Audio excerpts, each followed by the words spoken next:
Alright, so this is class number 7 of electromagnetic induction. लेकिन काफी दिनों के बाद हम इस क्लास को कर रहे हैं, इसलिए हम थोड़ा सा रिवाइज कर लेते हैं. So अभी तक हमने इस चैप्टर में ओके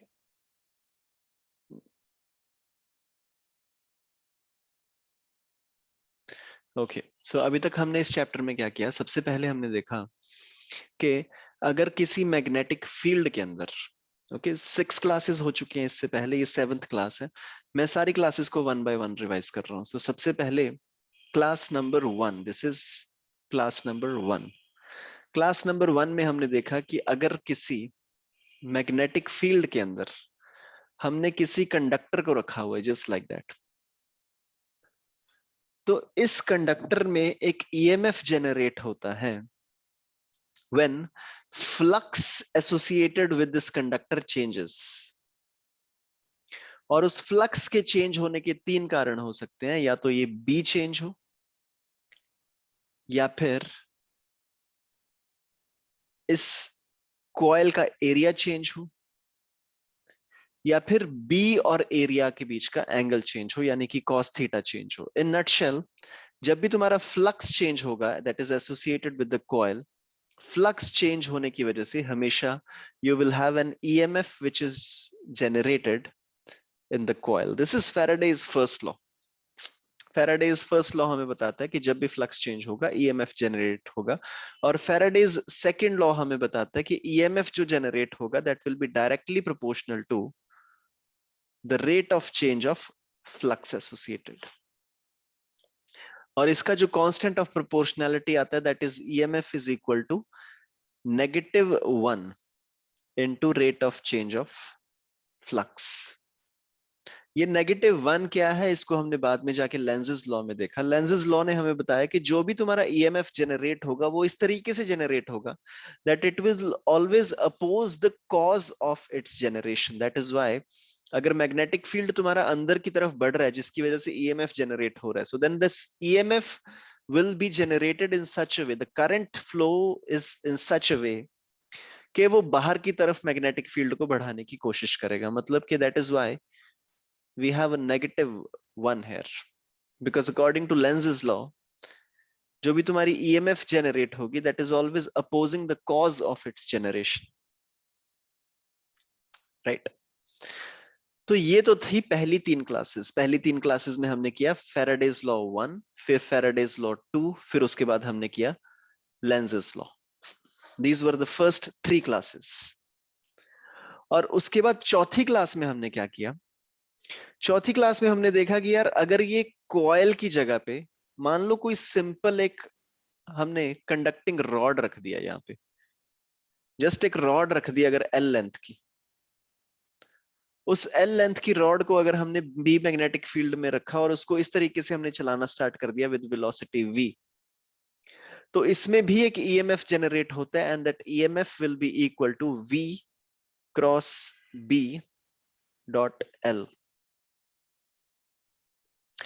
अब ये जो ईएमएफ इसमें जनरेट हो रहा है that EMF generation is because of the motion of this rod. ये फ्लक्स के चेंज होने की वजह से नहीं हो रहा, this is because of the motion of this rod and that is why we say this is motional EMF. इस ईएमएफ जनरेशन को हम बोलते हैं this is motion EMF because it is produced because of the motion of the rod.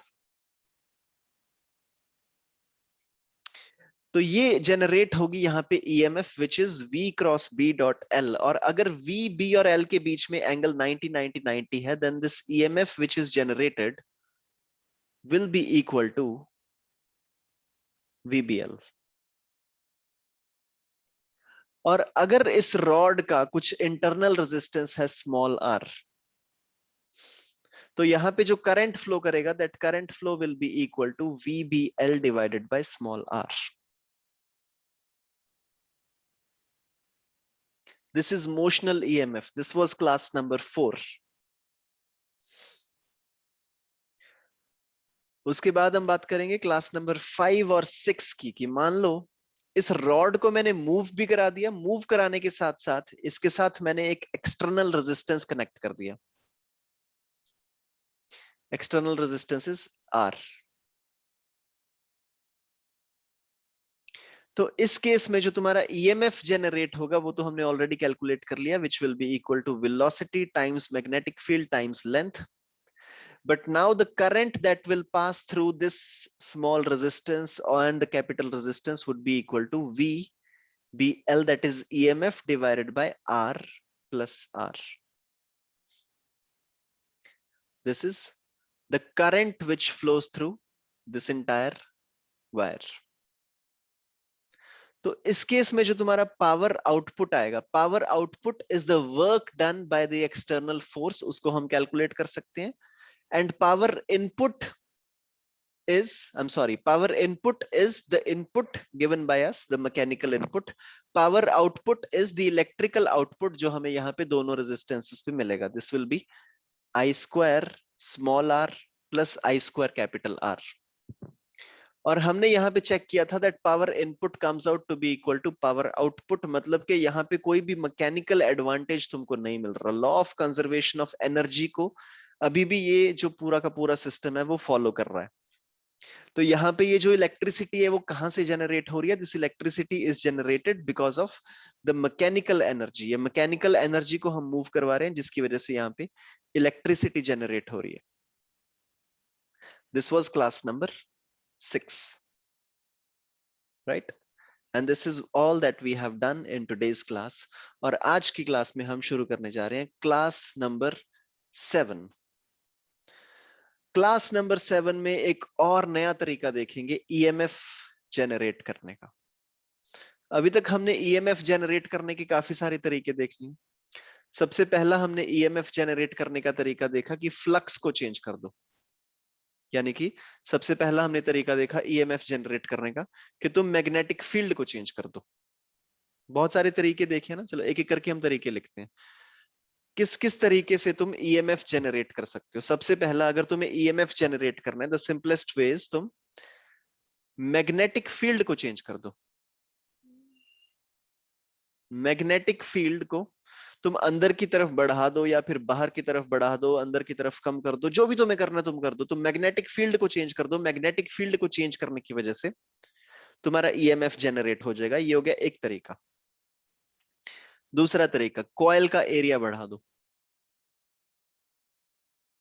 Coil का area बढ़ा दो. Coil का area बढ़ाने की वजह से तुम्हारा मैग्नेटिक फील्ड जनरेट हो जाएगा, ईएमएफ जनरेट हो जाएगा. तीसरा तरीका है तुम थीटा चेंज कर दो. थीटा चेंज करने की वजह से इनडायरेक्टली तुमने कॉस थीटा चेंज कर दिया. कॉस थीटा चेंज करने की वजह से इनडायरेक्टली तुमने फ्लक्स चेंज कर दिया, और फ्लक्स चेंज करने की वजह से ईएमएफ जनरेट हो जाएगा. ये हो गया तीसरा तरीका ईएमएफ जनरेट करने का. चौथा तरीका ईएमएफ जनरेट करने का, तुम रॉड का मोशन करा दो. मोशन करा दो मतलब कि मान लो तुम्हारे पास कोई मैग्नेटिक फील्ड है.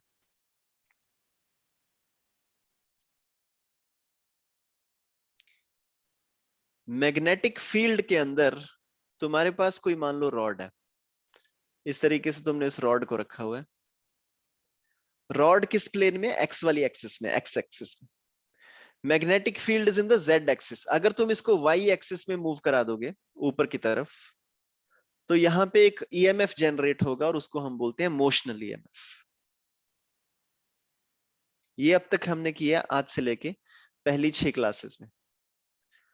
अब हम शुरू करने जा रहे हैं आज की class. That is the fifth method of generating EMF. And the fifth,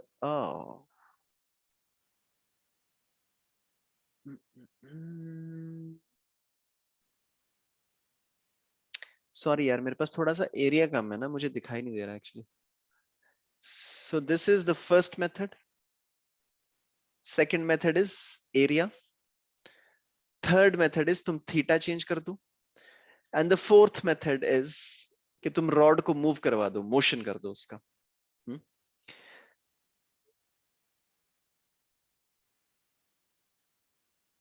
और आज हम शुरू करने जा रहे हैं आज की class. That is the fifth method of generating EMF, and the fifth way of generating EMF is तुम रॉड को घुमा दो. इसीलिए आज जो हम EMF जनरेट करेंगे उसको हम बोलेंगे रोटेशनल EMF. आज की क्लास में हम क्या करने वाले हैं, ये जो हमने रॉड रखी हुई है यहाँ पे, इसको हमने पिछली क्लास में क्या किया था, मूव करवाया था, ऊपर पूरी की पूरी रॉड शिफ्ट कर दी थी, और रॉड पूरी की पूरी जब ऊपर शिफ्ट कर दी उसको हमने बोला मोशनल ईएमएफ। और आज की क्लास में हम क्या करेंगे, इसको यहां से कर देंगे पिवट, और इसको पिवट करने के बाद यहां से इसको ओमेगा वेलोसिटी के साथ घुमा देंगे। Omega is the angular velocity. थोड़ी थोड़ी सी तुमको फीलिंग आ गई होगी कि इसमें हमें रोटेशनल वाले कॉन्सेप्ट्स यूज करने पड़ेंगे, लेकिन अगर तुम्हें नहीं याद 11th क्लास, तो मैं थोड़ा थोड़ा सा रिपीट कर दूंगा इसको। So today's class is all about rotational EMF. आज की क्लास में हम रॉड को घुमाएंगे और घुमा के चेक करेंगे कि क्या ईएमएफ जनरेट होगा या फिर नहीं, राइट?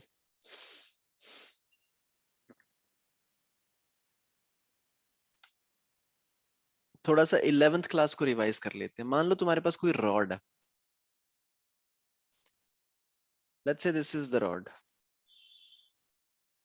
इस रॉड को मैंने घुमा दिया, थोड़ा सा ऐसे घुमा दिया मान लो, और थोड़ी देर के बाद ये रॉड यहाँ पे आ गई।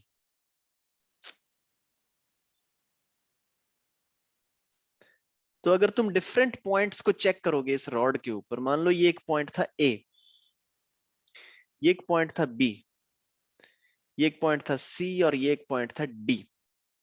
तो ए पॉइंट जो है वो कितना मूव कर गया, ए पॉइंट कुछ इतना मूव कर गया, लाइक एक्चुअल जो ए का डिस्टेंस मोशन, जो ए ने डिस्टेंस मूव किया है वो इतना मूव किया, ठीक है। बी ने इतना मूव किया, सी ने इतना मूव किया, डी ने इतना मूव किया। तो ये तो हमें साफ साफ दिख रहा है कि ए ने सबसे ज्यादा डिस्टेंस मूव किया। Let's say this is around 20 units, this is around 10 units, this is around 5 units, this is around 2 units. तो एक चीज तो मेरे को सीधा सीधा दिख रही है कि ए ने सबसे ज्यादा डिस्टेंस मूव किया। That means velocity of a, velocity is given by distance upon time। Time तो सबका सेम ही है, डिस्टेंस ए ने सबसे ज्यादा मूव किया। That means velocity of A is greater than velocity of B is greater than velocity of C is greater than velocity of D।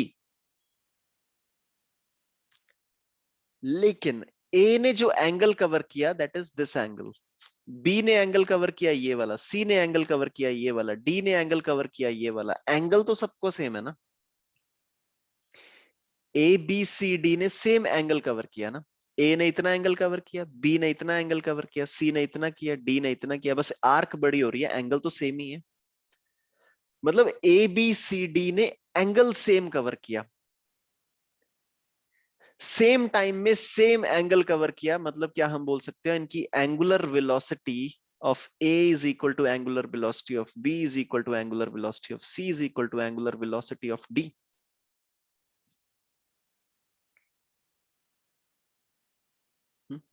Angular velocity सबकी same है, लेकिन लीनियर वेलोसिटी ए की सबसे ज्यादा है। और ए की लीनियर वेलोसिटी सबसे ज्यादा क्यों है? क्योंकि जो पॉइंट हमने पिवट किया वहां से ए का डिस्टेंस सबसे ज्यादा है। दिस इज आर ए।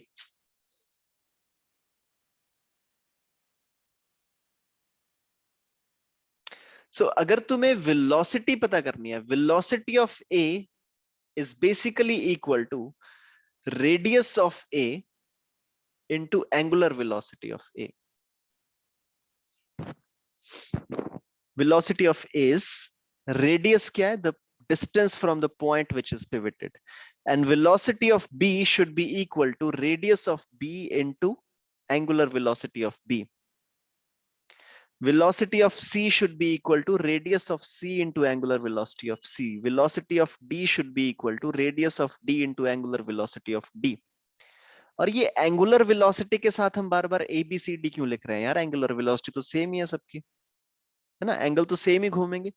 तो ये एंड वाला ये काट देते हैं, A B C D. velocity of A is equal to radius of A into angular velocity. Velocity of B is equal to radius of B into angular velocity. Velocity of C is radius into angular velocity. In nutshell, formula हमारा क्या था याद है? Velocity is equal to R omega. Rotational motion में हमने यही किया था ना। velocity is equal to r omega. So velocity is equal to r omega. इसी कॉन्सेप्ट को हम यूज करके ईएमएफ निकालने की कोशिश करेंगे. मोशन की वजह से ईएमएफ हमने पिछली क्लास में ऑलरेडी निकाल ली थी. हमने देखा था कि मोशन की वजह से ईएमएफ जनरेट होता है, क्योंकि अगर मोशन होगा उसकी वजह से EMF is Q B L. अब हम इसको घुमा रहे हैं. अब कहने को हम घुमा रहे हैं, लेकिन घुमाने की वजह से हो क्या रहा है? बेसिकली मोशन ही तो हो रहा है.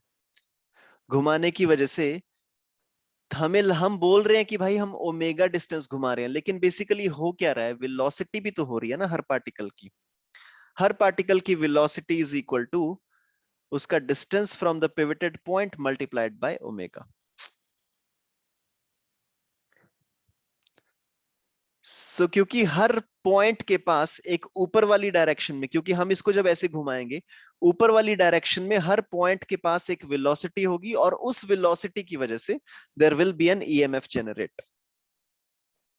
और अगर सारे पॉइंट्स को, अगर पूरी की पूरी रॉड को हम ऊपर उठा रहे होते, तो हमारा जो ईएमएफ जनरेटेड हो जाता, that EMF generated would have been equal to V B L.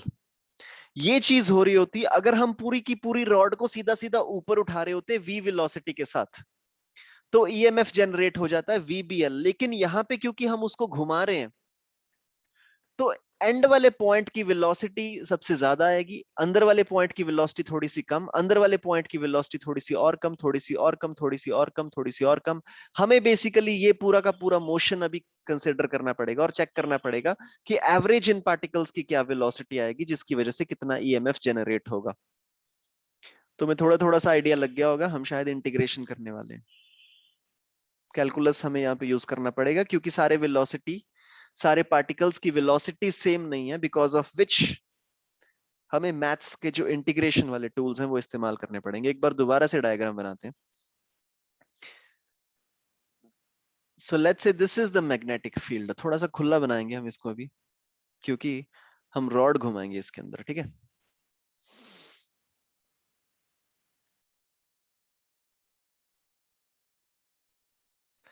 Okay. इसके अंदर हम लेते हैं एक रॉड लाल रंग की. इसको हमने कर दिया मान लो यहां से पिवट. इसको यहां से पिवट करके हमने रॉड को यहां पे ऐसे घुमा दिया ऊपर, मतलब कि थोड़ी देर के बाद रॉड बन जाएगी ऐसे. लेंथ उसकी सेम ही है. ठीक है, मेरी डायग्राम अच्छी नहीं है. सो इस तरीके की यहां तक पहुंच जाएगी ये रॉड.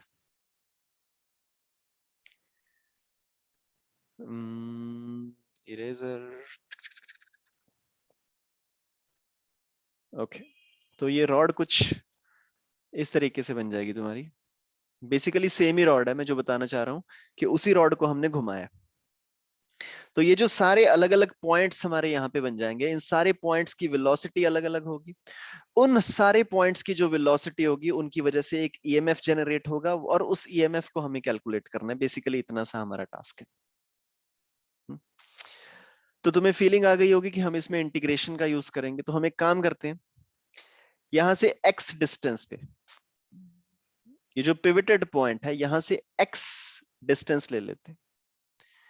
यहां से x डिस्टेंस पे एक छोटी सी स्ट्रिप काट लेते हैं, और इस स्ट्रिप की जो लेंथ होगी उसको हम बोल लेते हैं dx. x डिस्टेंस पे हमने एक छोटी सी स्ट्रिप काट ली, और इसकी जो लेंथ थी वो dx. मतलब कि dx मतलब का पता क्या होता है? dx मतलब कि इनसिग्निफिकेंट अमाउंट ऑफ लेंथ की तुमने एक स्ट्रिप काटी है. कहने को ये स्ट्रिप है, पर बस नाम की स्ट्रिप है, एक्चुअली में एक पॉइंट ही है. डायग्राम के लिए मेरे को बनाना पड़ रहा है कि भाई स्ट्रिप काटी है, लेकिन स्ट्रिप अपनी काटी, एक पॉइंट है बेसिकली. क्योंकि अगर तुम देखो ध्यान से, इन सारे पॉइंट्स, ये जो मैंने स्ट्रिप काटी है, स्ट्रिप के ऊपर सारे पॉइंट्स की वेलोसिटी अलग अलग होगी. Right. Velocity is equal to R omega. सबका आर अलग अलग होगा. देखो इसका आर अलग है, दूसरे वाले पॉइंट का आर अलग है, लेकिन हम इन सबका आर सेम ही मानेंगे, क्योंकि हम मानेंगे ये एक्स डिस्टेंस पे एक छोटा सा पॉइंट है बेसिकली. लेकिन फॉर आवर कन्वीनियंस, क्योंकि हमें कैलकुलेशन करनी है, मेरे को बोलना पड़ रहा है कि ये एक स्ट्रिप है. अब तुम सोच के देखो यार, हम इस रॉड को घुमा रहे हैं, तो रॉड को तो घुमा रहे हैं, लेकिन तुम इस पर्टिकुलर अगर पॉइंट को देखो, इस सारी पूरी स्ट्रिप को देखो, ये घूमने की बजाय ऊपर जा रही है ना सीधा सीधा, with velocity of r omega, and r in this case is x, so this is x omega. So velocity of this strip is equal to x omega, and the length of this strip is equal to dx, and the magnetic field is equal to b. तो इस छोटी सी strip की वजह से जो एक छोटा सा ईएमएफ जनरेट होगा, मैं इसको लिख रहा हूं डी ईएमएफ। डी क्यों लिखा है मैंने? क्योंकि बहुत छोटा सा ईएमएफ जनरेट हो रहा है, and this would be equal to velocity into magnetic field into length, which is equal to velocity is x times omega, magnetic field is b, small length is dx.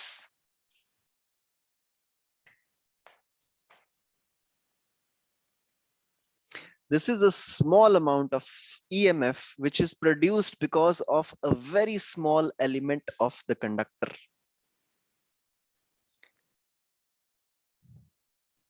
हमें चाहिए पूरी rod की वजह से EMF, और पूरी rod की वजह से अगर हमें EMF कैलकुलेट करना है तो हम बेसिकली क्या करेंगे, हम इसे इंटीग्रेट करेंगे, और इंटीग्रेट करके हम चेक करेंगे कि लिमिट्स हमें कहां से कहां तक पुट करनी है। सो अगर हम इस पूरी इक्वेशन को इंटीग्रेट करेंगे, देन दिस स्मॉल ईएमएफ की जगह पे हमारे पास आ जाएगा पूरी ईएमएफ।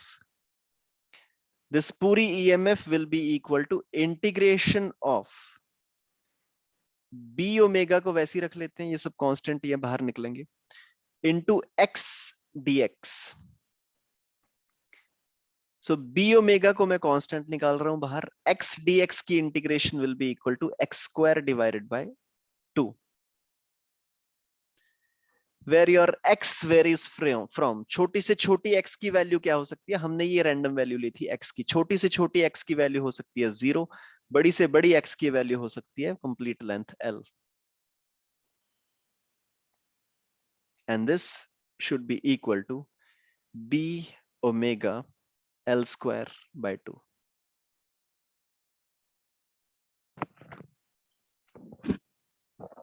मतलब कि अगर हम इस रॉड को घुमाएंगे with an angular velocity of omega, तो इस रॉड को घुमाने की वजह से जो ईएमएफ जनरेट होगा that would be equal to B omega L square by 2।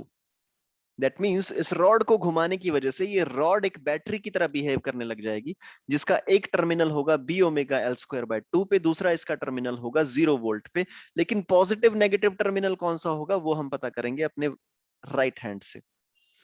The direction of V cross B will give you the positive terminal of the battery. Velocity is ऊपर, magnetic field is into the paper, so ऊपर into the paper. My thumb is pointing in the left direction. That means left वाली side तुम्हारा positive terminal of the battery और right वाली side negative terminal of battery है। तो थोड़ी देर बाद ये रॉड कुछ इस तरीके से बिहेव करना स्टार्ट कर देगी, where your positive terminal is at B omega L square by 2 and the negative terminal is at 0।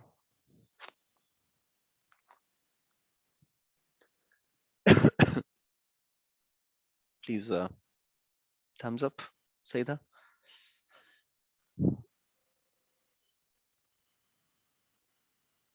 Note कर लो यार इसको, उसके बाद कुछ क्वेश्चंस करेंगे इसके, ठीक है? 3-4 क्वेश्चंस करेंगे एंड दैट्स इट।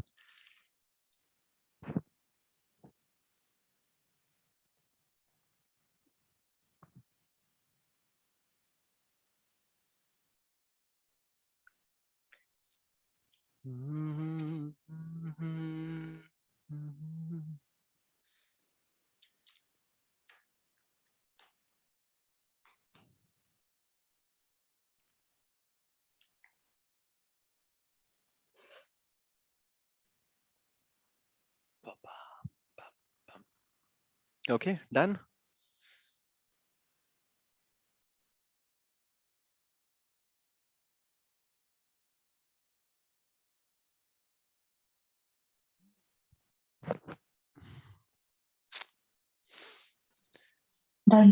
ओके, सबसे पहला क्वेश्चन यार बहुत ही आसान सा क्वेश्चन बना सकते हैं हम इसका, कि कहीं किसी जगह पे मैग्नेटिक फील्ड है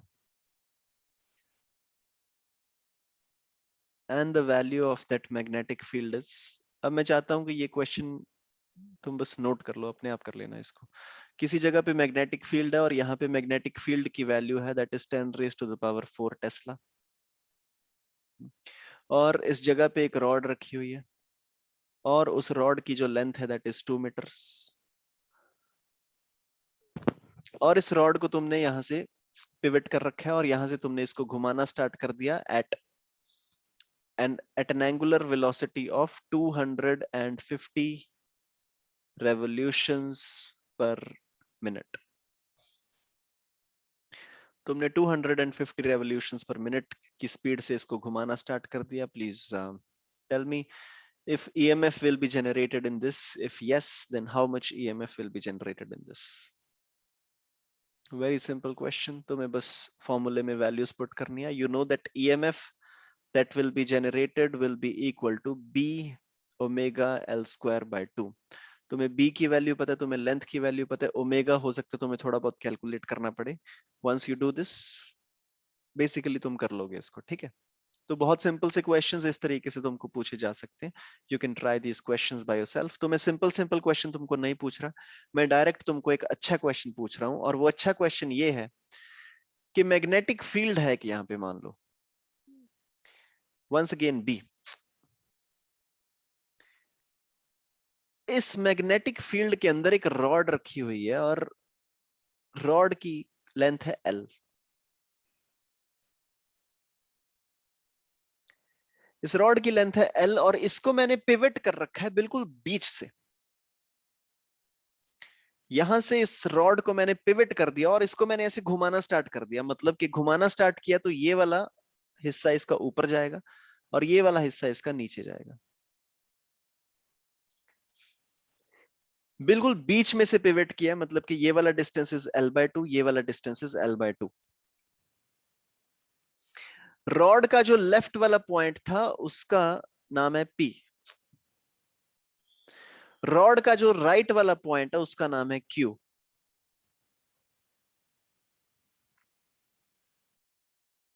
question is find the potential difference between P and Q।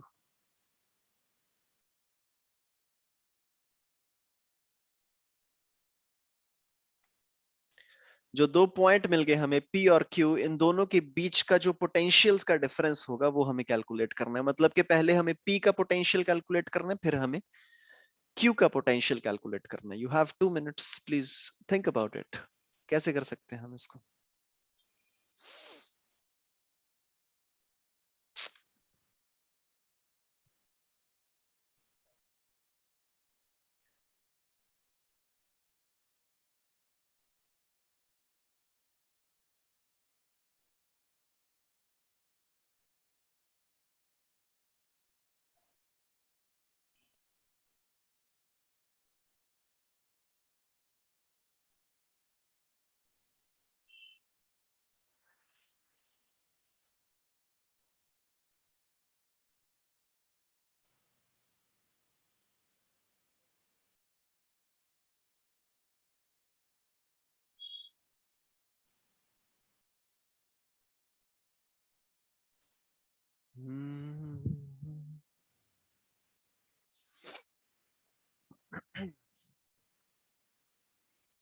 Potential difference between P and Q.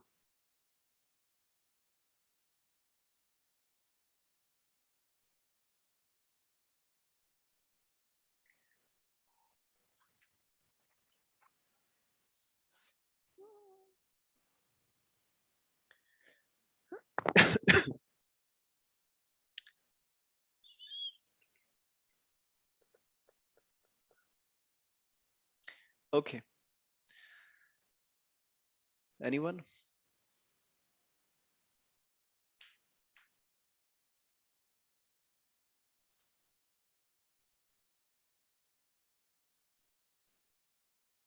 Okay, so first of all P का पोटेंशियल, पी का पोटेंशियल निकालने की कोशिश करते हैं हम। पी का पोटेंशियल निकालने के लिए हमें क्या करना पड़ेगा, हम बेसिकली ये जो रॉड है, ये आधी वाली जो रॉड है, इसको घुमा रहे हैं ना ऊपर की तरफ ऐसे, तो जो ईएमएफ जनरेट होगा इतनी सी रॉड में, इसको हम ओ मान लेते हैं, तो ओपी में जो ईएमएफ जनरेट होगा, that EMF generated will be equal to B into omega into L square by 2, और यहां पे एल स्क्वायर की वैल्यू कितनी है, L by 2, so you can say this is L square by 2, और एल स्क्वायर की value कितनी है, L by 2, that means this is B omega L square by 8। मतलब कि O और P के बीच में जो पोटेंशियल का डिफरेंस होगा, मतलब ओपी जो छोटी सी रॉड है वो एक बैटरी की तरह बिहेव करेगी, और ओपी की जो ईएमएफ होगी that will B BL square by 8। Similarly if you talk about OQ, जो राइट हैंड साइड वाली छोटी सी हमारी रॉड बन गई, इस राइट हैंड साइड वाली रॉड की भी जो बैटरी होगी that will B same BL square by 8, क्योंकि सेम डिस्टेंस ही है बेसिकली, सेम ओमेगा से तुम घुमा रहे हो, सेम डिस्टेंस है, सब कुछ सेम ही है। मतलब कि ओपी के बीच में भी पोटेंशियल डिफरेंस सेम है, ओक्यू के बीच में भी पोटेंशियल डिफरेंस सेम है। अब आगे बात डायरेक्शंस की। So this point P is moving upwards, magnetic field is into the paper, तो ऊपर into the paper, your positive terminal is towards the left, मतलब कि P वाला जो पॉइंट है that will be at a higher potential than O। तो हमारे पास एक P पॉइंट है, एक O पॉइंट है, एक Q पॉइंट है, Q पॉइंट। सो P वाला जो पॉइंट है that is at a higher potential than O, मतलब कि अगर O वाला पॉइंट 0 वोल्ट पे है तो P पॉइंट पे कितने पे होगा, B omega L square by 8, correct. Now let's talk about the other rod. इसमें Q वाले पॉइंट को हम नीचे मूव करा रहे हैं। क्यू वाले पॉइंट को अगर हम नीचे मूव करा रहे हैं, तो अब यहां पे तुम अगर right hand thumb rule use करोगे, सो नीचे into the paper your thumb will be pointing towards Q, मतलब कि जो Q वाला पॉइंट है वो O पॉइंट से कितना ज्यादा होगा, B omega L square by 8, मतलब कि O अगर 0 वोल्ट पे है तो Q पॉइंट कितने पे होगा, B omega L square by 8। तो अगर तुम इन दोनों पॉइंट्स को देखोगे P और Q, they are basically at the same potential and the potential difference between P and Q will be equal to 0 volts।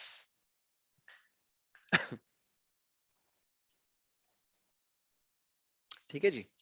तुम्हें बेसिकली कोई भी जो क्वेश्चन दिया जाता है उसमें चेक करना पड़ेगा सबसे पहले कि रॉड को कैसे घुमाया गया, उसकी वजह से जो तुम्हारी बैटरी बनेगी उसका पॉजिटिव टर्मिनल कौन सा होगा, उसका नेगेटिव टर्मिनल कौन सा होगा, और कितना पॉजिटिव होगा कितना नेगेटिव होगा। बेसिकली पहले तुम ईएमएफ कैलकुलेट कर लो, उसके बाद तुम डायरेक्शनल एस्पेक्ट को यूज करके तुम देख लो कि पॉजिटिव टर्मिनल कौन सा, नेगेटिव टर्मिनल कौन सा। ठीक है, मैं क्वेश्चन को बहुत ज्यादा डिफिकल्ट कर सकता हूँ, तुम सोच के देखो। मान लो अब मैं क्या करता हूँ, उसको बदल देता हूँ, magnetic field is outside the paper now. ठीक है, इमेजिन मैग्नेटिक फील्ड है which is outside the paper, और यहां पे हमने रॉड रखी है एक इस डायरेक्शन में। अब ओमेगा ऊपर नीचे किसी भी डायरेक्शन में हो सकता है, इसको मान लो यहां से पिवट कर दिया, यहां से हमने पिवट कर दिया, और मान लो इस रॉड की जो लेंथ है दैट इज 300 मीटर।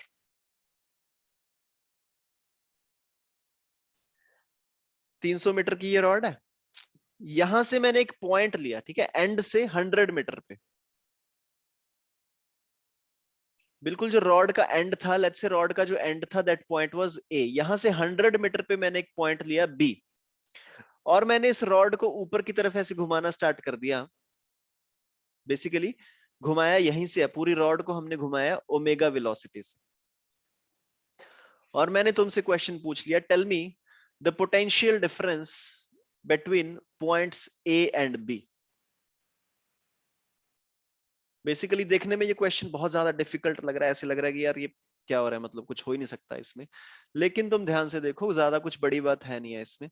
तुम्हें सबसे पहले तुम एक काम करो, पूरी रॉड के लिए, पूरी जो रॉड है ओ ए, इसमें तुम देख लो ईएमएफ कितना जनरेट होगा। So EMF generated in the complete rod would be equal to B into omega into L square by 2। L square is यहां पे 300 का square, that is equal to 90,000 divided by 2। This is the EMF generated in O A rod. ठीक है, कुछ values ले लेते हैं। ठीक है, मैग्नेटिक फील्ड की वैल्यू है, मान लेते हैं 10 raise to the power minus 4 tesla, और ओमेगा को मान लेते हैं 1 फॉर सिंप्लिसिटी। ठीक है, तो यहां पे तुम्हारा कितना आ जाएगा, 10 raise to the power minus 4 into 1 into 9 1 2 3 4 divided by 2। तो ये तुम्हारे पास बन गया 4.5 वोल्ट। ईएमएफ का डिफरेंस आ गया 4.5 वोल्ट। ये डिफरेंस कौन से पॉइंट्स का, ओ और ए के बीच में। अब तुम्हें कैलकुलेट करना है कि कौन सा वाला पॉइंट हायर पोटेंशियल पे। उसके लिए हम यूज करेंगे राइट हैंड रूल। अब ये तुम्हारा ए पॉइंट ऊपर की तरफ जा रहा है, ए पॉइंट जा रहा है ऊपर की तरफ, और मैग्नेटिक फील्ड यहां पे कहां है, out of the paper. So ऊपर की तरफ and out of the paper, my thumb is pointing in the right direction. इसका मतलब A point is at 4.5 volt, O point is at 0 volt, ऐसा हम मान सकते हैं। अब हम बी पॉइंट के लिए कैलकुलेट करते हैं। ये जो रॉड है हमारी ओबी रॉड, ओबी रॉड में जो ईएमएफ जनरेट होगा, that EMF generated would be equal to B into omega into OB का स्क्वायर। ओबी कितना बच गया, 200 मीटर। 200 मीटर का स्क्वायर कितना होता है, 40,000 divided by 2। So this is 10 raised to the power minus 4, 10 raised to the power 4, 1 1 2, ये आ गया 2 volt. Now this is 2 volt, मतलब कि difference between O and B is 2 volt. लेकिन कौन सा वाला पॉइंट हायर पोटेंशियल पे होगा, तुम दोबारा से चेक कर लो। B जा रहा है ऊपर, magnetic field is out of the paper, so my thumb is pointing in the right direction. That is why B point will be at a potential of 2 volt and A point was at a potential of 4.5 volt. तो A और B के बीच में जो difference आ गया, that is 4.5 minus 2, which is equal to 2.5 volt.